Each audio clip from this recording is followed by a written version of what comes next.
Hi guys, welcome back. I'm here for another story time and I'm gonna do it right from my chair.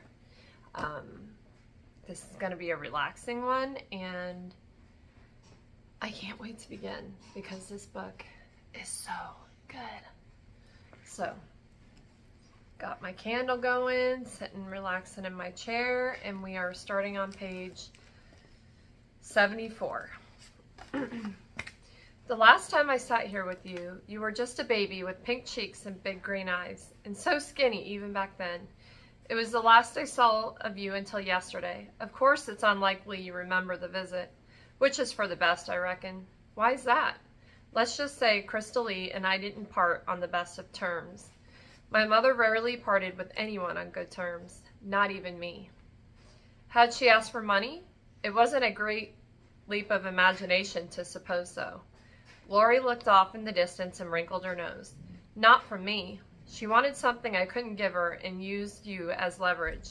She wanted me to talk Rowan into marrying her or else she'd take you away forever. I was grateful she wasn't trying to protect me from knowing the cold, hard truth. Sometimes there was no repainting an ugly past. It was what it was, and there was no hiding its big, bold swatches of disgust and shame and embarrassment. No one knew that better than I did. What surprised me most was that my mother had wanted to get married. I could only guess that there had been an ulterior motive, most likely a financial one, since she wasn't the marrying kind. I'd lost count of the men who'd fallen for my mother, only to be left behind, heartbroken and broke. Had they dated long? Gloria's eyebrows shot up. Oh, honey, they hadn't dated at all. Crystal Lee chased after him for a good while, but he always turned her down gently. He was a good 10 years older than she was, and she wasn't his type. When I was younger, I looked up to Rowan Wynn on a library computer. Hoping for a glimpse of my father. It hadn't taken long to learn that he was a professional gambler who was worth a small fortune. So it was no wonder my mother had been interested. Yet, I said, hoping my voice didn't crack, I'm here. Apparently you happened during one drunken night. She drew in a deep breath. All Rowan remembered about it was waking up the next morning with Crystal Lee beside him. Next thing we knew, she was pregnant. Well, she was pregnant, and with the agreement that there would be a DNA test once you were born, he paid all her bills, medical and otherwise, and rented a nice place for her to live. They did not continue a relationship. And once I was born, I asked my heart in my throat, Rowan fell in love with you. We all did. No one even talked about the DNA test anymore. We all just wanted you in our lives. It was then that Crystal Lee started pushing for marriage and issued her ultimatum. It never ceased to amaze me what my mother would do in the pursuit of money. Marriage. She'd been willing to marry Rowan, a man who clearly didn't love her, to have open access to his wallet. No one thought she'd really take you away, not until she left and never came back. It was a horrible situation with you caught in the middle of it all. How different would my life have been if Rowan had married my mother? I couldn't even begin to imagine, and I had a good imagination.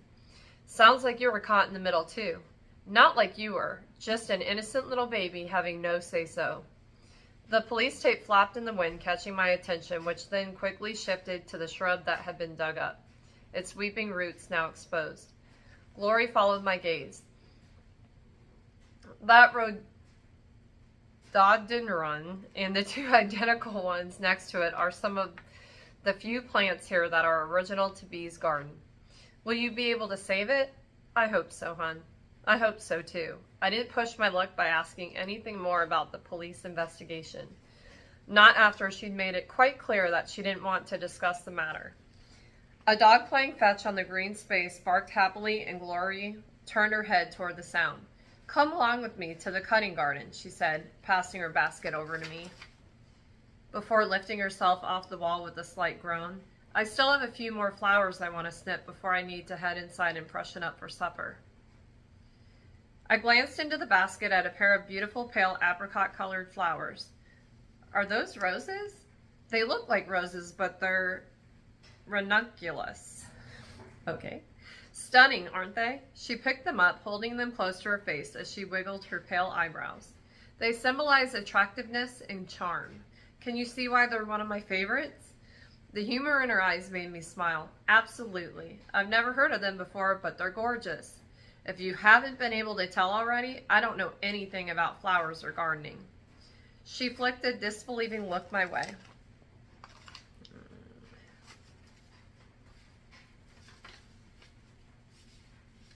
Where was I?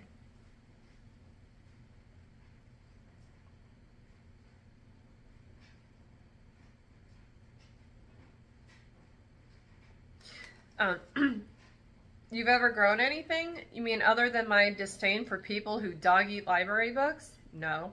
She laughed lightly. We certainly have that in common. As we walked away from the gazing pool, I glanced back over my shoulder, wishing I could stay a while longer. Where does the gazing pool water come from? It's from a small underground natural spring. This particular pool formed not long after Bee first moved here. She was delighted. An underground spring? Is that why the ground vibrates? It feels like there's buzzing under my feet. Her gaze swept over my face and surprise glinted in her eyes. Not everyone feels the buzzing. Bee said it felt like bees were living underground, but the vibration is most likely from the spring. Bees. The image of the man pushing over the bee boxes filled my head again, and I shook it away, wishing I could banish the heartache that had come along with it.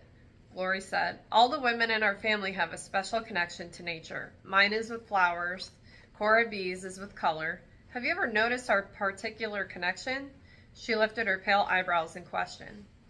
I swallowed a hard lump and shook my head. Only if being able to feel the buzzing counts.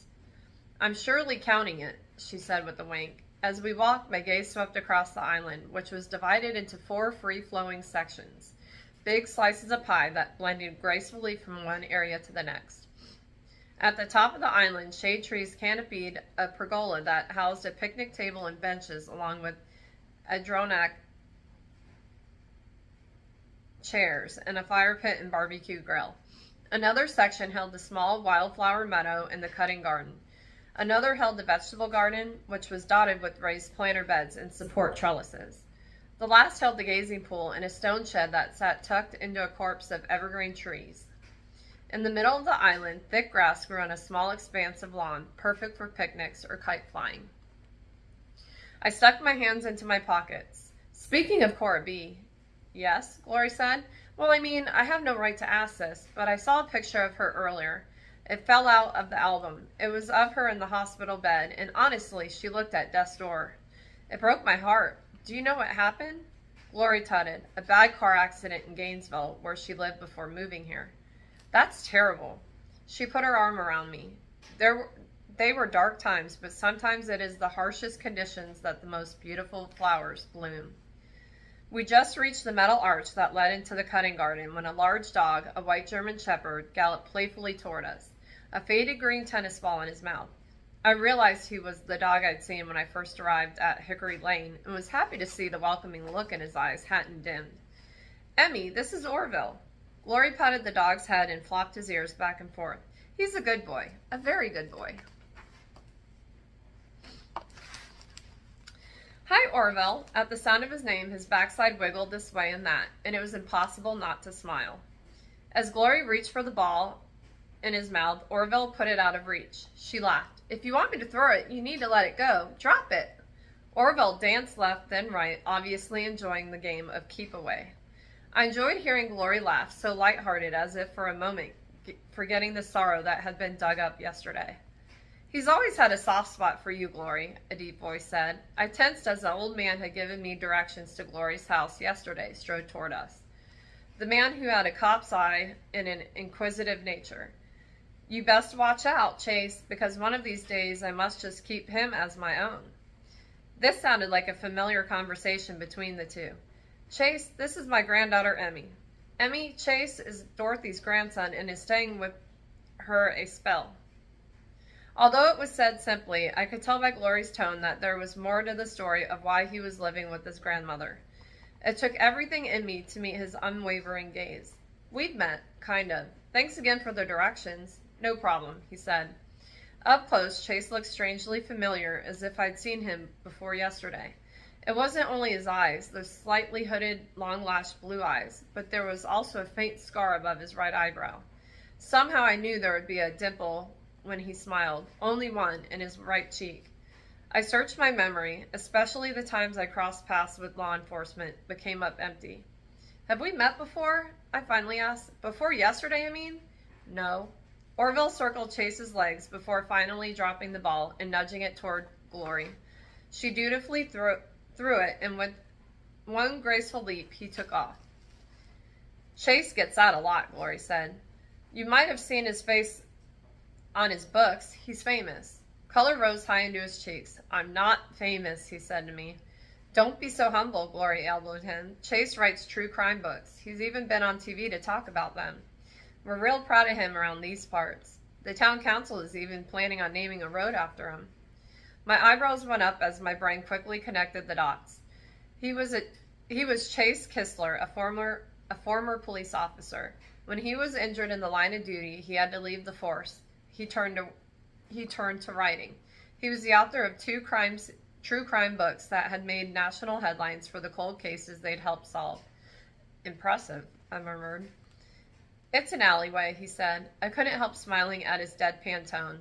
His right eyebrow, the one with the scar, lifted ever so slightly. A dead-end alley. I didn't want to like him, but he was making it difficult with his self-deprecating humor. I needed to remember that he'd been a cop once, and now he investigated things people wanted to keep hidden. The last thing I needed was him digging too deeply into my past. You're from Kentucky? He asked. I stood stock still, not so much as twitching. One would not fidget. Most recently, yes. How many books have you written? Even though I already knew, I was in full deflect mode. 2 so far. I'm currently working on a 3rd. Is that why you're staying here? Are you researching what happened to Bee for a book? Your grandfather was the chief of police back then, right? I clamped my lips closed, realizing I was talking too much, trying to keep him from asking about me or my old life. There was no bigger tip-off that I was hiding something than rambling. It was a rookie mistake, but his humor had thrown me off my game. Orville's tail thumped as he dropped the ball at my feet. I was more than happy to throw it for him, to divert attention away from me. After he went running, I glanced at Gloria and noticed her face had paled. Chase, come back home to look after Dorothy. Since her accident, she can't live alone. Her voice trailed off and she gazed up at him. Right? You're not writing about Bee's disappearance, are you? Chase? It's too personal. No, ma'am. Interesting. It wasn't a blatant lie, but it wasn't the whole truth either. He cut a look my way, one part exasperated, another part wounded, as if I just ratted him out, betraying his trust. Which was ridiculous for a number of reasons. Yet, I suddenly felt guilty and looked away before I did something truly foolish, like apologize. He whistled for Orville. Orville and I need to be getting back to Dottie. Dottie? I nearly smiled, thinking of how grandchildren in the South rarely called grandmothers grandma. We'll be seeing you for supper, right? Gloria asked. Mentally, I groaned. What had I done to deserve this kind of punishment? But I already knew that answer. Wouldn't miss it. He tossed another glance at me, gave a nod, and strode off. Orville trotted ahead, his tail wagging happily. Glory stared after him before flashing me a bright smile. How would you like a bouquet to take back to Cora Bee's, to brighten up your room? I'd like that, I said softly. I'd like it very much. Walking under the vine-colored arbor that led into the cutting garden felt a little like stepping into a magical land. On each side of a long stone walkway were 5 raised beds, lifted about 2 feet off the ground, each having just enough space between them to move around easily. Every bed but one was full of flowers. Some were in full bloom, others had buds, some were still growing, having only leafy green stalks. What's your favorite flower? Gloria asked me. It's an answer bound to change now that I'm here, but I've always loved daisies. They make me smile. A wonderful selection. They often represent new beginnings, and I can't think of anything better for you to plant in your own bed. She stopped at the empty bed and smiled at me. This one is ready when you are. Really? Of course, there's no better learning than by doing. My own flower bed, it filled me with excitement, but also a bit of anxiety, wanting to get it just right. As we walked around, planning my bed and pausing every so often for Glory to snip a bloom, In the distance, I saw Chase and Orville go into their house. Glory, would it be the worst thing ever for Chase to write about Bee? From what little I've heard, there are some powerful lessons in her story. The basket swung on her arm as she faced me. The worst thing? No, of course not. But truly, it's no one's business but our own. Bee wouldn't want her mistakes shared with the world. What kind of mistakes? Glory sighed. Mistakes like marrying Levi, or staying with him after he turned violent, or possibly running away and leaving a small daughter behind? Possibly. The word hung between us, full of painful acknowledgement, before Glory turned away. As she walked along the rows of flowers among the reds and yellows and pinks, I could help but wonder why she'd lied to me. Because if the look in her eyes has any indication, it would, in fact, be the worst thing in the world for Chase to write about Bee's disappearance. But why? Chapter 7, May 10th, 1963. My gardens are coming right along. There's so much to do that sometimes I feel like it'll never be done. But I read somewhere once that planting a garden is like believing in tomorrow. I like the notion of believing in tomorrows, of being optimistic. I admit my spirits have been a little bit low lately. Levi's moodiness is worrisome. Being out in the garden helps. I built a stone sit-and ledge around the natural spring, which I'm calling the gazing pool because it's mesmerizing. The bees love it too. I often see them flying near it, and sometimes I know this sounds strange. They seem to take on a golden shimmer when they're near the water. I planted some ferns at the pool too, because some believe ferns represent magic, and it sure feels magical out here to me. Cora B. I don't know, Aunt Glory, do you think 10 pounds of potatoes is enough? I asked with a teasing lilt as I sat on the counter stool that had been pulled up to the sink. I wielded a shiny stainless steel peeler, sliding it across the skin of a potato, grateful to have a chore to do to keep my hands busy and my mind off the troubles. Aunt Glory swatted me with a dish towel as she set a canister of flour onto the island. Be sweet. Don't go being a bad influence on Emmy with that kind of sassiness. She's still young, impressionable. What will people think? Emmy glanced at me with a quirked eyebrow as she sliced a cucumber. A smile played on her lips. My heart swelled with love for Aunt Gloria, how easily she embraced people, making them feel at ease. Welcome, at home. Emmy smiled so rarely, but here in this kitchen I'd seen several already, some so big they revealed a slightly crooked front tooth that I found absolutely charming. It gave her face such character, and it made me want to see her smile all the time. I said, they'll think it's a family trait. I've known you to be sassy a time or two, Glory Wynn. She barked out a laugh. Hush your mouth. I glanced at Emmy, hoping to see her enjoying the conversation as much as Aunt Gloria and I were, but her smile had fallen away as she concentrated on keeping the cucumber slices even. I had noticed Emmy took great care in everything she did, from the way she washed dishes to the way she folded the throw blanket on the sofa. Even her handwriting was neat and precise. It had taken a lot of encouragement from me to get her to add what she wanted to the grocery list on the side of the fridge, and I'd never seen dental floss, apples, and peanut butter spelled out so beautifully. Which was saying something, as I'd done my fair share of work with architects who prided themselves on their printing. I teased her a little about the dental floss, about how she'd made it a priority, and she said she blamed it on the movie Pretty Woman. When she'd watched it years ago, she'd been fixated with Julia Roberts' character caring so much about flossing, even though she was dirt poor, struggling to make ends meet. Ever since, Emmy had made it a point to floss, and I had to admit her teeth, even the crooked one, were beautiful for someone who had never seen a dentist. She'd inherited Uncle Rowan's smile, that was for sure. And it was nice to see her care about her teeth, because otherwise she was a bit of a hot mess.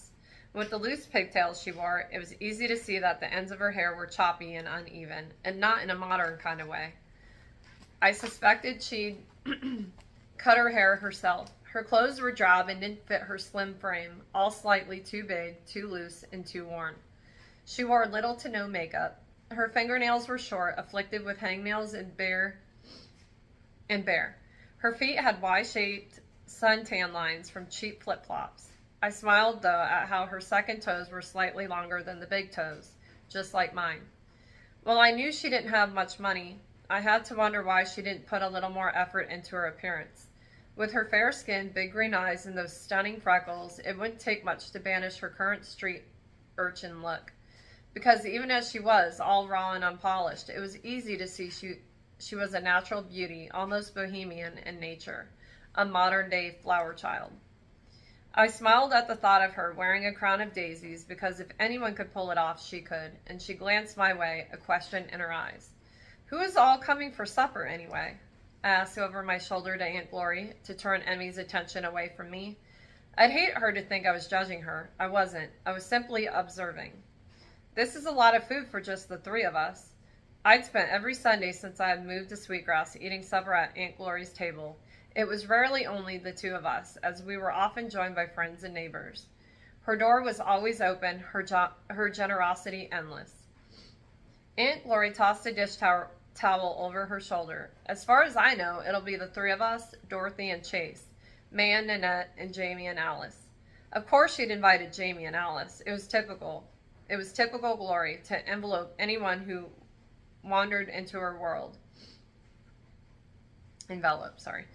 Honestly, I should have expected it at the moment Jamie drove my car onto her driveway.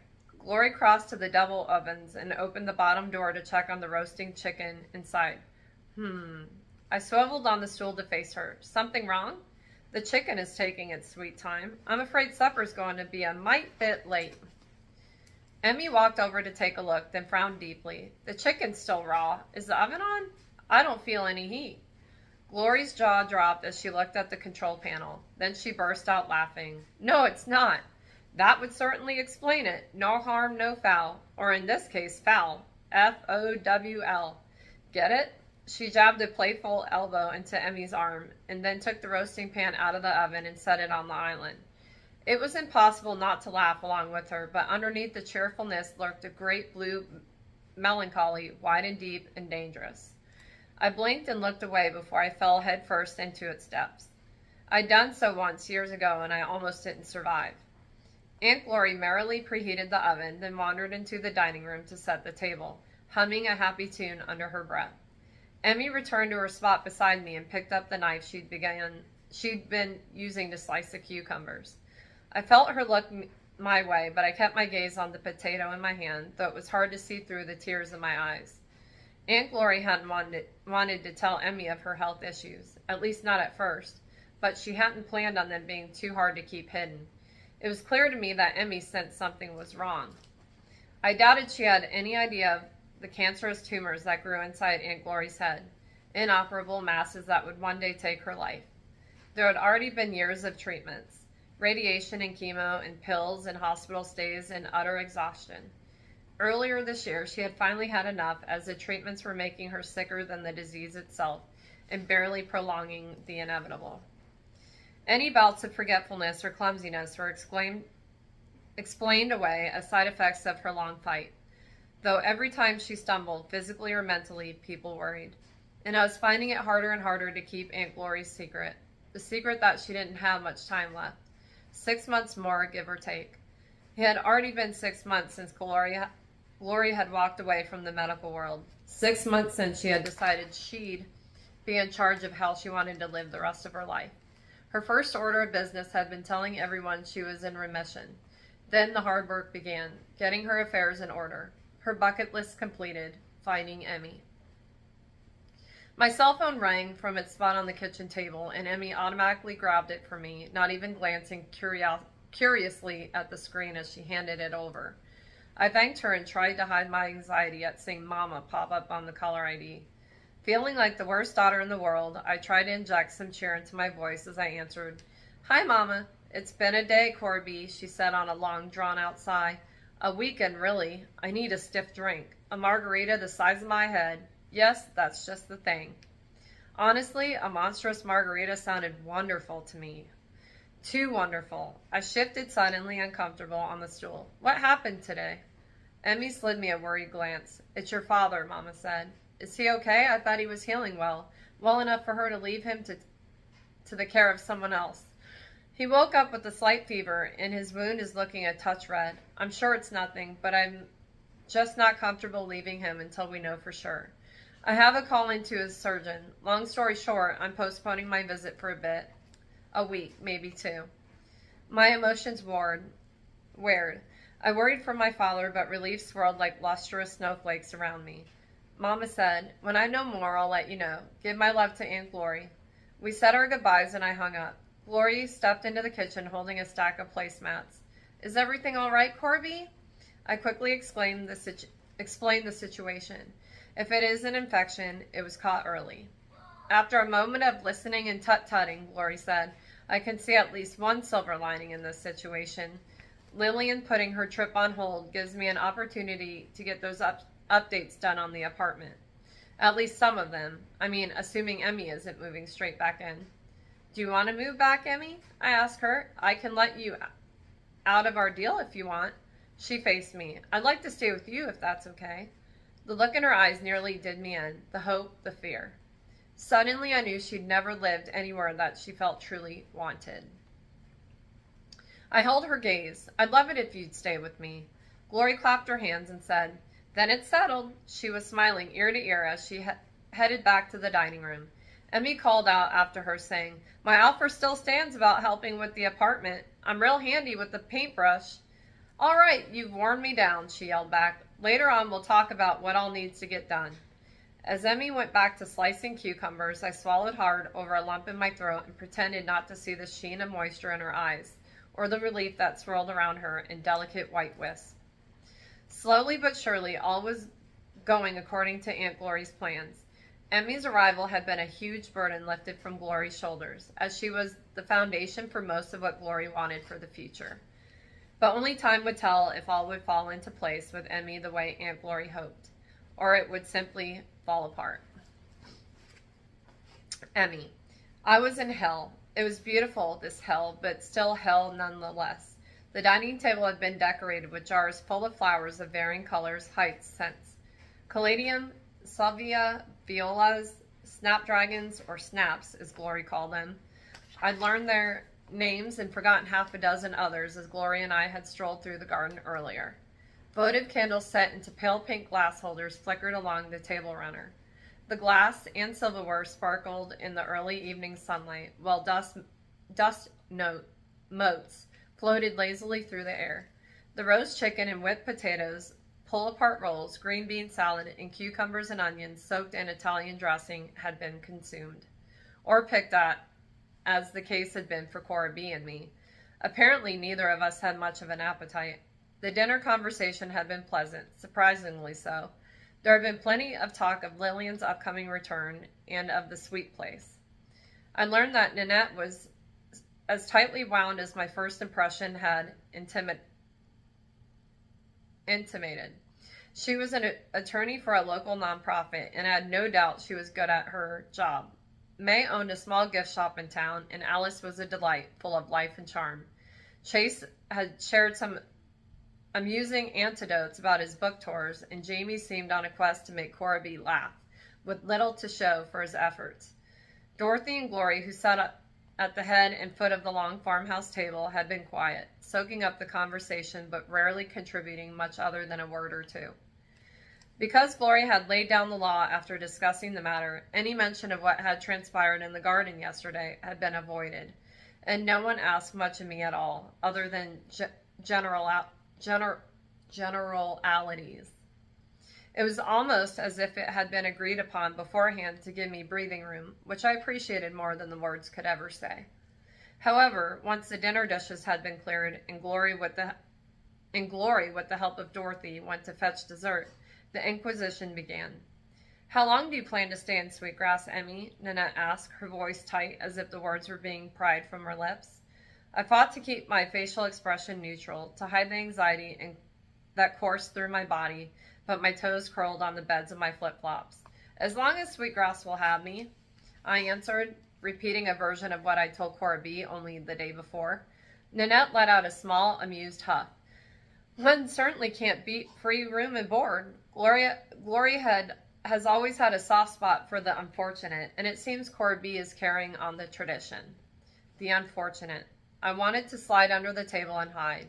If not for my resolution to be more outgoing, friendly, I might have gotten up and left. Starting a new life was harder than it looked. I'm grateful Glory reached out to me, I said instead. It was time for a change. A change from what? Nanette leaned in. What were you doing before? I could sense everyone's eyes on me and could feel the mix of suspicion, curiosity, and pity that hung in the air along with the scent of rosemary and thyme. I longed to say something truly snarky like gray robbing. Because of her tone, I could tell that's what she expected. But I reminded myself of how hard I had worked to change myself, the years of effort. The years of low-cost counseling I'd received through a community program in Louisville. I didn't want to revert back to what I had once been. Well, no more than necessary. It was easy to be defensive. It took effort to understand that Nanette was only looking out for her friends. It didn't mean it hurt any less, but understanding brought shreds of patience. My last job was at a department store's call center. The job had been utterly dreadful, but it had paid the bills barely. The promotion I'd been promised would have changed everything. I would have been able to start a savings account, one earmarked for a down payment on a home to finally call my own. What kind of schooling did you have, may I ask? Did you go to college? In the seat next to me, Cora B sighed softly and threw a longing glance at the wine bottle standing in the middle of the table. She declined a glass of wine with dinner, murmuring something about her medication, and I suspected she now regretted the decision. Harmful interactions be damned. From my spot, I could barely see Gloria and Dorothy standing at the kitchen island, their heads bent together. What in the world was taking them so long? When I looked back at the table, I noticed Chase studying me, and my hands began to dampen. I set them in my lap and twisted the cloth napkin around my fingers. No, my mother didn't much believe in academics. Nanette continued to lean forward. What does that mean? Did you drop out of high school? If she leaned any further, she'd practically be sitting on my raffia placement. No, ma'am. I continued to twist the napkin until my fingers hurt. I didn't drop out because I didn't go. I've never set foot in a school as a student. There was no point in hiding the fact. It wasn't as harmful to me as some other aspects of my life that I was choosing to keep to myself. Wow. Alice looked impressed. Her eyes were wide as she stared at me with wonder, and I almost smiled. While most kids would enjoy a no-school lifestyle, I had longed to go for a few reasons. Namely, my desire to stop living on the road, my thirst to learn, and it would have been nice to make friends. Jamie nudged his daughter with his arm. Don't get any ideas, Al. My mom would kill me dead if I didn't go to school, she said, her voice perfectly cheerful. She's a teacher. May frowned, the lines around her mouth pulling downward in dismay. Shock shone brightly in her blue eyes. No school at all, Emmy? That has to be illegal. I lifted one of my shoulders in a slight shrug. My mother also never cared much for matters of the law. An understatement, to be sure. Somewhat Crystal Lee Halstead always managed to wiggle out of consequences. At the first sniff of trouble, she'd be on the next town, the next mark, the next sucker, before anyone noticed she was gone. I ended up getting my GED, I said, which on its surface sounded like no big deal, but it had been a very big deal. That then allowed me to find a decent job. Customer service is such an underappreciated industry, Corby said quickly. I glanced over at her and found earnestness in her eyes. She was trying so hard to soften Nanette's sharp edges. That's the truth if I ever heard it. Jamie gave Cora B a warm smile. With our family business, we've learned that a good rep is worth their weight in gold. I couldn't help noticing the way Cora B pretended not to see the way he looked at her. She nodded agreeably, but it seemed all surface and no substance. Glory had mentioned that Cora B had been divorced for a few years now, and I wondered if she had yet started dating again. Her body language said no, practically screamed it.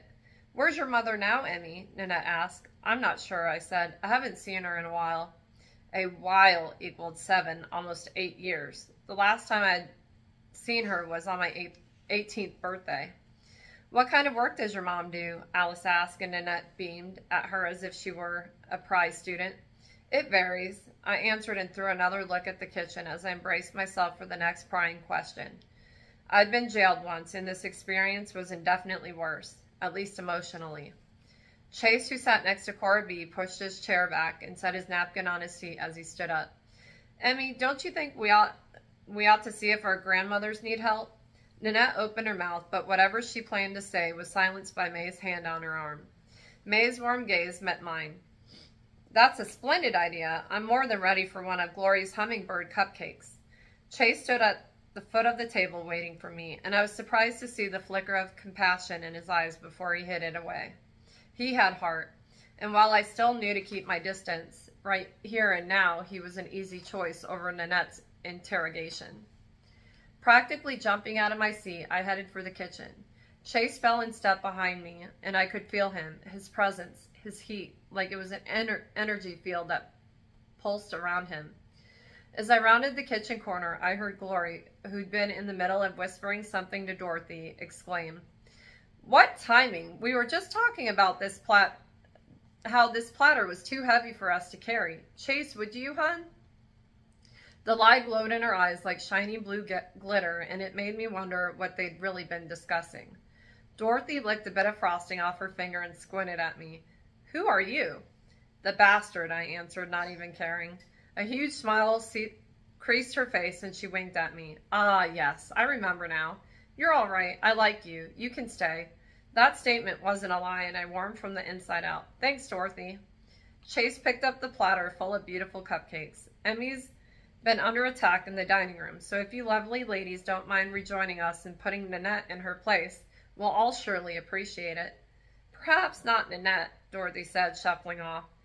Chase laughed and dutifully followed his grandmother. "I'm so sorry I stepped away for so long, Emmy," Glory said, remorse in her gaze. "Was it terrible?" "It wasn't great. I don't like talking about my past. It's painful. Plus, I swallowed over a big lump in my throat. I've done things I'm not real proud of." She cupped my cheek with her soft palm. "We all have past, Emmy. Some more colorful than others. We do what we have to get by, to survive, to live. No one's going to shame you for that. Not around me, at least. You're smart to leave the past behind you. Otherwise, if you keep looking over your shoulder at it, you might miss what's right ahead of you." She kissed my forehead, let go of my face. "Thanks, Glory," I said, my stomach tangled up in a knot of guilt and love. "What were you and Dorothy up to in here with all that whispering?" Glory's eyes lit. "We were just cooking up a little plan." "What kind of plan?" I asked. "Oh, you'll see soon enough." For some reason, I didn't like the sound of that. She smiled and then headed for the dining room. I threw a longing look at the side door and fought every instinct screaming that I should walk straight out and keep going, back to my old life. Until I remembered that there was nothing left for me there. Suddenly it felt like there might not be a place for me anywhere. "Emmy," Glory called, "there's a cupcake here with your name on it. Come and get it, honey." I wasn't sure yet that I'd made the right choice in coming here to Sweetgrass. But at least here there were cupcakes and Glory's flowers and Cora B's kind smiles, and hope for the future, where there hadn't been any at all before. So we left off on page 93, and we're now on to chapter 8. Wow. So, guys, what do you think? Like, this book is so good. I like this setup. It's very intimate, just sitting in the chair. I like it. But let me know what you guys think so far, and maybe you guys can tell what's going to happen, but sometimes you really don't. Don't cheat and look ahead. Don't do that. I haven't done that because I want to watch it as it comes. So make sure, if you don't have this book already, which if you're on this video, you probably do, or maybe you're just listening to it. But I have it linked below on Amazon, and it comes in all formats. So make sure you get it, okay? So yeah, thank you guys for being here, and I will see you guys tomorrow. Bye.